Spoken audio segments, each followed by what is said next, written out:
Hey, yo, what's up, everybody? So, whenever I enjoy a popular form of media, I often sit back and think, what could they do to help me enjoy this experience even more? How could it be further enriched? And when it comes to Wuthering Waves, one of the most prominent features of the game that people praise all the time is the combat system. And it's pretty awesome. And so that brought me to thinking about what could be done, what could be added or subtracted that allows the combat system to really pop off and really shine. You remember way back when you were in the early game, when you had to lock the in just to not be clapped by a lone bear? Remember that? Remember that exhilarating sense of danger, surprise, and discovery found in just roaming the open world?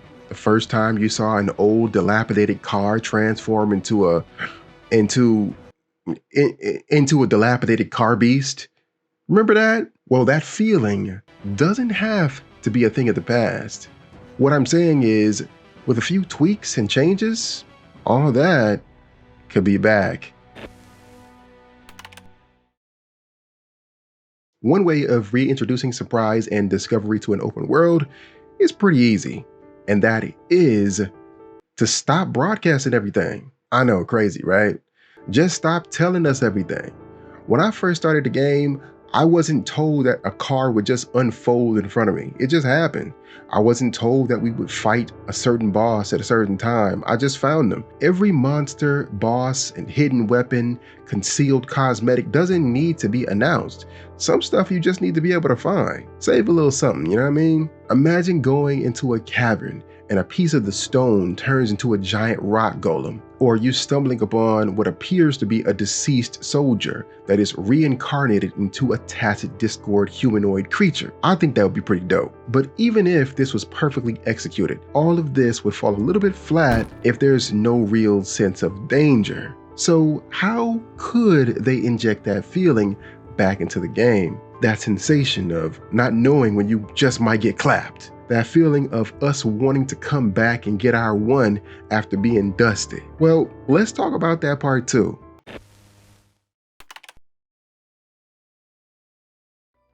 So on the subject of bringing back that sense of danger, urgency, and unease of potentially facing off against a powerful foe, this can simply be brought back by fighting in a party of one. Now, before I start talking about how they can implement this in a fun and interesting way, you're gonna have to let me cook, man. I know some of you won't get the full picture with me just saying what I just said. So let me explain the significance of why this fundamentally changes things. Being alone in a party gives you a sense of danger and dread. You don't have Mornier watching your back to see if everything is all right, healing you up. When you approach an enemy's den, you're approaching by yourself. So psychologically, this gives you a certain sense of apprehensiveness when fighting against a difficult foe. But the other thing this does is it allows you to feel the pain and the sting of combat. Let me ask you something real quick.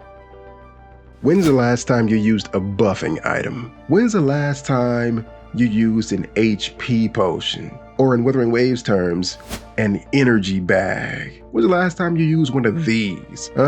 Some of you guys don't even know what these are. But the other obvious aspect about playing in a one-man party is the fact that you don't have other characters to buffer your HP. You see, the reason this game is more easier to play than a Souls-like game is that in this game, you essentially have 3 HP bars. And whenever your HP becomes low, you just switch to another character until you wind up on your healer, who heals the entire team back to a healthy state, and you continue your rotation. Well, not having that changes the game. Another aspect that changes things from what we experienced at the start of the game is animation creep. Characters have been getting more and more complex animations, and this affects the game in 2 major ways. One is visual clutter. Imagine being in a battle and you have Shorekeeper's ultimate going on, you have Frolova's ultimate going on, and then you're bouncing all around the screen with Choyuan. You can't really see what's going on. When's the last time you actually paid attention to an enemy's mechanics, to dodge and to parry?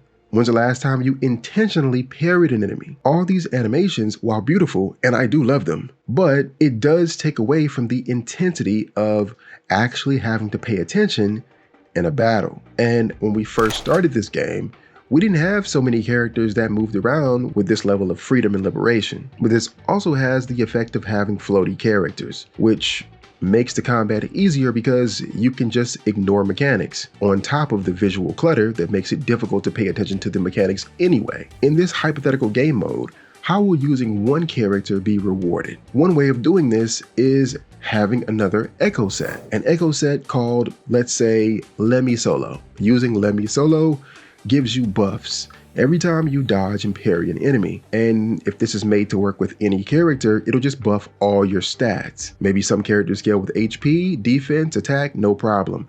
All your stats get buffed every time you dodge or parry an enemy. Then this buff is lost if you switch another character on field. Or it could just be that this buff is initiated if there's only one character in the team. Either way, I think this would be pretty cool to just roam the world as a lone Luke Herson or as a lone Amos. I think that's pretty fun, but this can also be implemented in an entirely new game mode that simply focuses on this. Think of Tower of Adversity, Wuthering Wastes, Double Pawn Matrix, but only in this instance, it primarily focuses on just using one character at a time. I think that's a new and interesting way, and I think it makes it significantly more challenging and also adds a level of fun and mastery.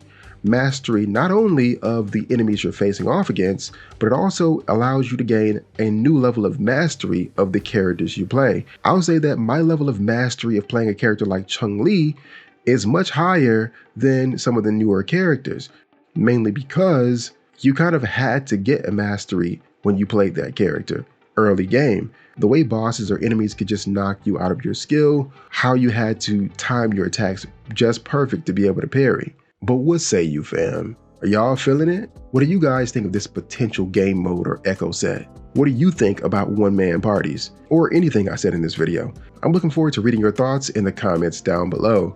But that is all I have for you guys today. And until next time, I'll catch you in the waves. Peace.